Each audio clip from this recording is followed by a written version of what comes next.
E nós vamos direto ao Rio de Janeiro para conversar com o jornalista Sidney Rezende. Sidney, boa sexta-feira. E que sexta-feira, hein? Que sexta-feira animadíssima, né? Bom dia, Colombo, senhoras e senhores. Bom dia também. Pois é. Bom, nosso primeiro assunto, é claro, vem do Rio de Janeiro. O governador do estado, afastado, Wilson Witzel, por determinação do Superior Tribunal de Justiça. Você viu desde logo muito cedo na programação da CNN. O motivo é a suspeita de fraudes em compras na área da saúde durante a pandemia do novo coronavírus. Uma outra decisão do STJ foi a de mandar prender o presidente do PSC, o pastor Everaldo, que é o presidente do partido do governador afastado, Wilson Witzel, e também do partido do vice-governador Cláudio Castro, que é alvo da operação, e também é alvo da operação o presidente da Assembleia Legislativa do Rio, André Siciliano, do PT. A operação é feita pelo Ministério Público Federal, pela Receita Federal e pela Polícia Federal.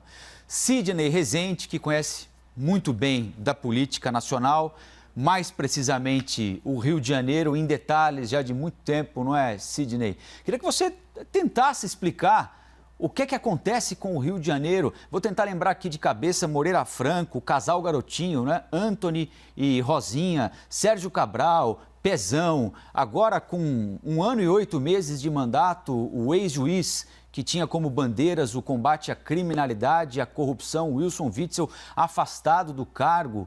O que é que acontece com o Rio de Janeiro, hein, Sidney? Bom, primeiro, não é só o Rio de Janeiro que está à mercê desse tipo de problema, mas é mais evidente porque atinge o primeiro escalão. Vamos imaginar um jogo de carteado, né? A gente adolescente já certamente jogou muitas vezes, que é o chamado buraco, né? O que acontece? Você soma pontos, você e o adversário, mas terminou a rodada, você começa a outra. Então, o que está acontecendo agora? Embaralhou-se tudo novamente e vai se começar a distribuir novas cartas. O baralho é o mesmo, o nome é o mesmo, buraco, as regras elas são mais ou menos as mesmas e novamente estamos vendo os chamados operadores das sombras, que sobre eles estão sendo jogadas agora uma iluminação fortíssima. O pastor Everaldo já atua na política do Rio de Janeiro, tanto nos bastidores como no palco, há muito tempo, desde o governo Cabral, passando pelo governo Garotinho e outros. Os chamados operadores, Mário Peixoto, Rei Arthur, né, que foi tão falado nos últimos anos, agora Gotardo Lopes também, um médico de Volta Redonda, Gabriel Neves, que está preso. Toda essa turma atuava e circulava nos bastidores já há algum tempo da política do Rio de Janeiro. O pastor Everaldo foi, inclusive, candidato à presidência da República em 2014 e uma delação chegou até a dizer que ele recebeu propina da Odebrecht naquela época. Depois disso, ele não passou mais a atuar aí. Por que, pastor Everaldo?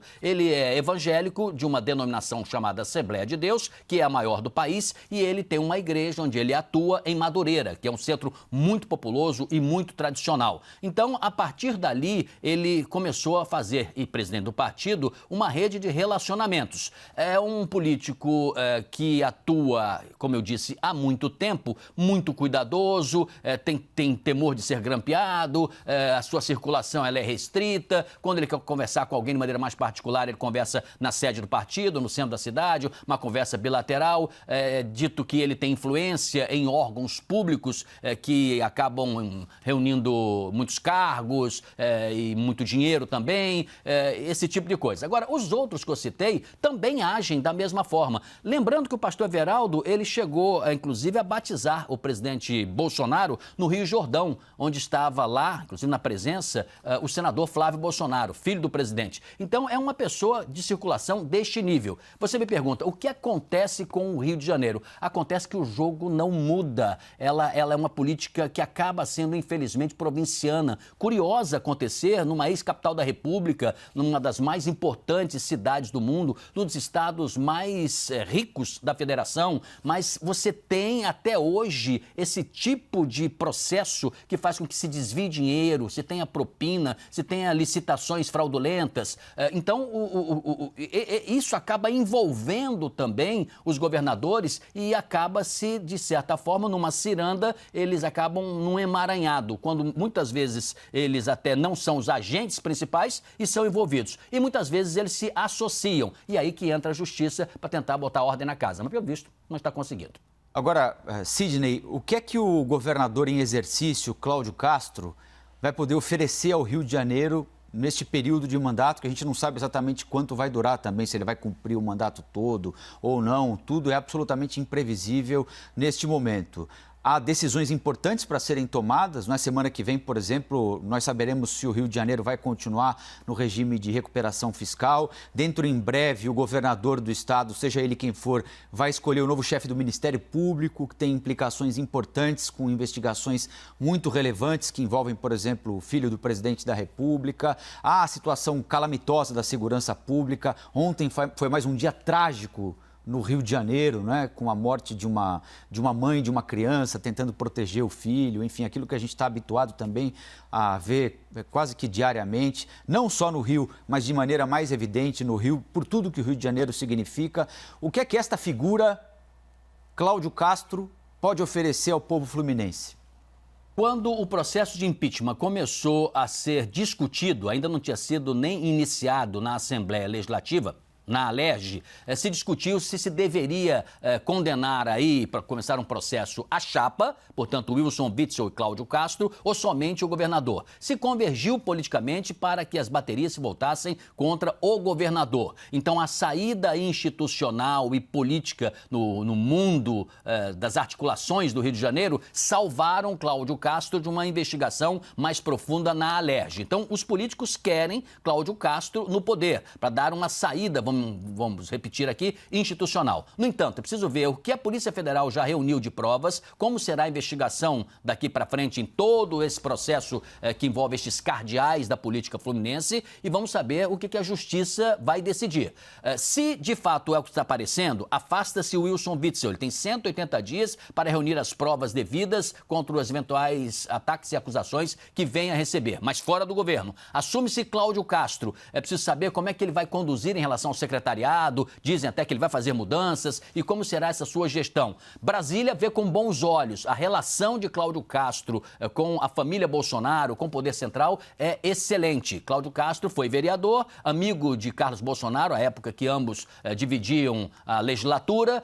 Hoje se diz que ele já teria até conversado com os Bolsonaro, no sentido de, ao assumir, fazer uma aproximação. Tem políticos experientes que dizem que o governador Witzel quebrou uma das regras de ouro da política, que é brigar com o presidente da República. Cláudio Castro não o fará, se aproximará, terá um governo de boas relações no âmbito federal, de boas relações com a Alerj e os deputados estaduais, porque eles querem que ele ali permaneça. Até porque, se isso não acontecer e o vice-governador, por alguma razão que ainda desconhecemos no momento, objetiva, ele for afastado, certamente nós estaremos aí na fila de uma nova eleição. E se houver um afastamento a partir de janeiro do ano que vem, estaremos dentro de uma outra relação da Alerj poder indicar alguém. Não sabemos se André Siciliano, do Partido dos Trabalhadores e presidente da Alerj, ele conseguirá rapidamente, nos próximos 30, 40 dias, 50 dias, responder a essa investigação que também agora cai sobre si. Não significa que tenha apreensão de documentos ou que se bata na porta de alguém, que essa pessoa seja culpada. É preciso ter uma denúncia substancial. Então,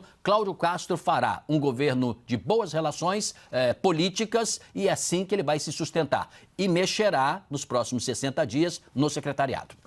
Bom, nós continuamos, é claro, de olho no Rio de Janeiro, mas vamos a Brasília agora, porque o Senado enviou manifestações ao Supremo defendendo a legalidade da reeleição de Rodrigo Maia e Davi Alcolumbre no Congresso, dentro da mesma legislatura, o que até hoje é proibido.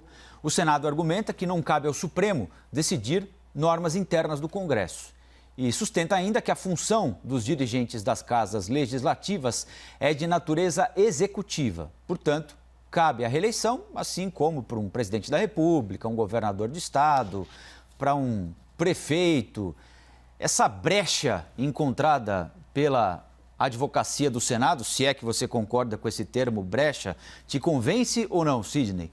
Não convence não. Não convence não. Vamos tentar explicar o que é. Tem aqui nas minhas mãos a Constituição brasileira, para começar. E a Constituição rege as nossas regras, né? A nossa Carta Magna. Está lá, seção 6, artigo 57, parágrafo 4º. Diz aí, peço paciência de quem está nos assistindo. Olhe bem o que está escrito na Constituição. Cada uma das casas reunir-se-á em sessões preparatórias a partir de 1º de fevereiro, no primeiro ano da legislatura, para a posse de seus membros e eleição das respectivas mesas, para o mandato de 2 anos, vedada a recondução para o mesmo cargo na eleição imediatamente subsequente. Então, a Constituição impede que se tenha qualquer especulação, o que você chamou de brecha, que aconteça esse tipo de decisão. Então, certamente o Supremo terá duas saídas. Uma, dizer não, já que vocês me consultaram, a Constituição diz que não é possível esse tipo de recondução no cargo, para começar. E se o Supremo também quiser não responder de maneira tão objetiva, pode dizer, os poderes são independentes, cada poder é que deve decidir. Aí cria-se, então, sim, o que se chama de brecha, de possibilidade da Casa reconduzir Davi Alcolumbre e Rodrigo Maia para os seus respectivos cargos, presidente do Senado e da Câmara. Quem mais quer permanecer e continuar a política é Davi Alcolumbre, mais do que Rodrigo Maia. Então, vai se tentar fazer isso aí que no passado chamava-se casuísmo, né? É uma aberração aqui entre nós, né? E eu acho que é uma afronta à Constituição brasileira também. Esse tipo de atuação, ela é uma manobra que aí a gente começa a dizer, será que o Congresso optará por isso? Ora, existem 7 pecados capitais e nem por isso, porque existem esses pecados, não possam existir os pecadores. Eu acho ruim para a política brasileira se for aprovada essa recondução dessa maneira. O presidente da Câmara, Rodrigo Maia, diz que não quer ser reeleito. O presidente do Senado, Davi Alcolumbre, não se fala, não se pronuncia sobre o assunto. Dá para levar adiante muito a sério o comportamento de um dos dois ou tudo vai depender das circunstâncias até fevereiro do ano que vem? Se eles conseguirem articular as candidaturas, vão embora. Se não der certo, aí dizem, olha, eu nunca falei nada, eu nunca pedi, isso é coisa da imprensa, é mais ou menos por aí, né, Sidney? Bem, já que ambos estão nessa movimentação, se alguém não quer, eu não vou ser candidato, não coloco o meu nome, não vou disputar, já deu, tô fora. Ok, se você não quer, não é obrigado, não é forçado. História em política, né? As bases me exigiram e tal, isso é conversa mole. Então, se você não quer, não quer. Ok, respeito e vamos respeitar a vontade de cada um. O segundo elemento que temos que levar em consideração é se os dois permanecerem ali como noivas, dizendo assim, o que vocês decidirem, né?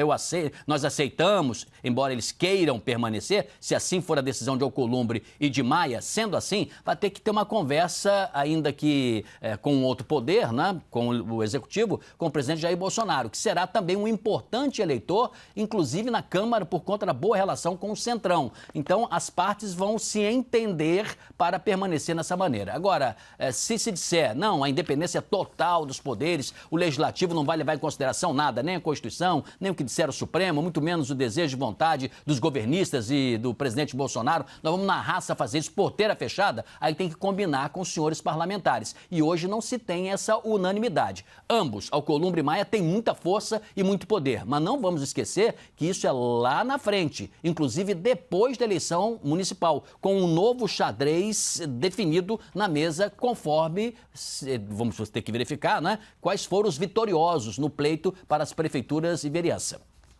Bom, vamos falar um pouquinho de economia, porque o governo concluiu que é possível liberar ainda neste ano aqui 6 bilhões e meio de reais para a conclusão de obras pelo país.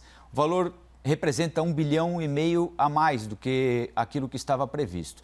Para não furar o teto de gastos, esses recursos serão remanejados de outros programas. São verbas que não foram utilizadas nas áreas para as quais haviam sido originalmente destinadas. O orçamento brasileiro é muito apertado, não é, Sidney? Todo engessado, sobra muito pouco para investimento. E quando a gente fala em 6 bilhões e meio, parece uma montanha de dinheiro, né? Mas do ponto de vista do orçamento público, significa muito pouco, né? Significa pouco, sim, para as necessidades do Brasil. Muita gente começa a se perguntar, será que a equipe econômica não está perdendo? Mais uma derrota do Paulo Guedes? A princípio, não. Como não se furou o teto, que é uma regra de ouro para o ministro Paulo Guedes e para a sua gestão, ele vai remanejar recursos. Quantas vezes já não falamos aqui no Liberdade de Opinião que na hora que o governante faz a sua definição de prioridades, é o que interessa. É o que você vai priorizar de fato, o que você vai pagar primeiro, o que você vai botar na fila, o que você não vai tratar agora. Não tem dinheiro para tudo. Então, se o ministro Paulo Guedes seguir nessa atuada de rearrumar, tirando um recurso daqui, outro dali, diminuindo o investimento, desacelerando algo agora, para, com isso, permitir destinar uma parte de recursos para o Congresso poder definir onde vai ser esse investimento, ele está só fazendo um jogo, ele está dançando a música, não é uma derrota concreta ainda. No entanto, se ele ceder à pressão de alguns, no sentido de fazer com que o Estado seja um fomentador, eu até entendo aqueles que defendem essa necessidade do Estado ter uma presença forte no desenvolvimento para gerar emprego, principalmente num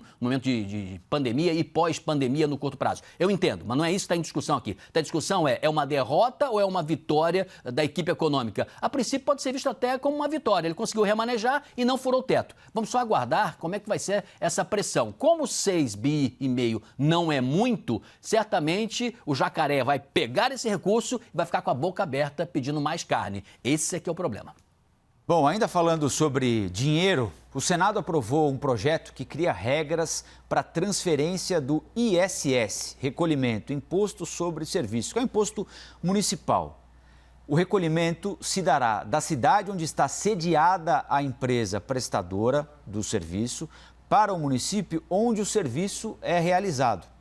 A alteração afeta, por exemplo, a arrecadação de planos de saúde, de administradoras de cartão de crédito, mas ainda falta a sanção presidencial. Essa matéria foi votada contra a vontade do governo, que queria incluir esse debate, Sidney, na reforma tributária. No contexto da reforma tributária, divide prefeitos, né? Porque tem prefeitos que preferem que a cobrança seja feita de uma forma, onde a empresa está sediada, como acontece com prefeitos de cidades menores. Em São Paulo, por exemplo, há casos clássicos de municípios muito pequenos aqui da região metropolitana que contam com sedes de grandes empresas e, obviamente, recebem muitos impostos a partir disso. Em contrapartida, São Paulo, capital, que cobra alíquotas mais altas, onde o serviço é efetivamente prestado e onde a empresa lucra mais, fica sem receber nada por isso. Houve, inclusive, CPI na Câmara Municipal aqui a respeito desse assunto, briga judicial. Qual é a sua avaliação, Sidney?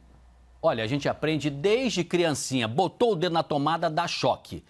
Desde pequeno a gente aprende esse tipo de coisa. Que é outra, você não vai enfiar a mão num vespeiro cheio de abelhas, né? Primeira picada, a gente aprende criança isso também, né? Você já puxa a mão e não faz mais. Você olha, já até atravessa a rua. Ora, o governo não vai colocar a mão na tomada, o governo vai botar a mão num vespeiro, não vai provocar a abelha. Não vai mexer nisso em ano eleitoral, onde a discussão poderá acontecer até no âmbito municipal, porque o imposto sobre serviço aí, ele é municipal. Primeiro ponto, o governo não vai fazer isso. Vai para lá e vai entrar na fila, né? E vai deixar para um outro momento decidir isso. Segundo, não é uma decisão fácil. Não é uma decisão fácil. Você tem uma empresa que está sediada, por exemplo, em Curitiba, né? Um hotel. E, de repente, ele precisa lavar as toalhas e manda para Pinhais, que é um município próximo, né?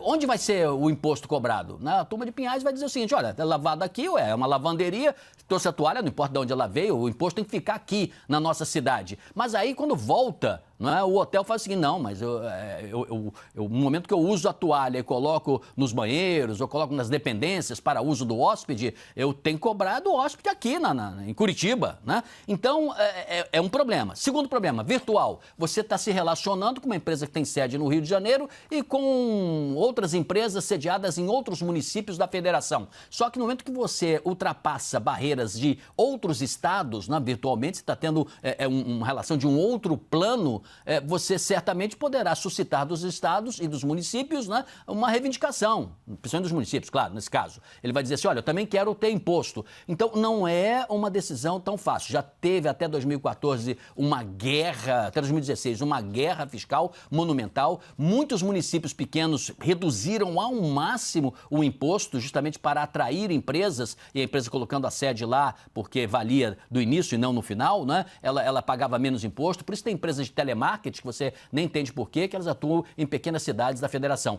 Por conta disso. Então, vai voltar a guerra fiscal entre os municípios. Não sei se é uma boa ideia e o governo não vai entrar nisso. Sidney, boa sexta-feira, hein? Até logo, gente. Obrigado.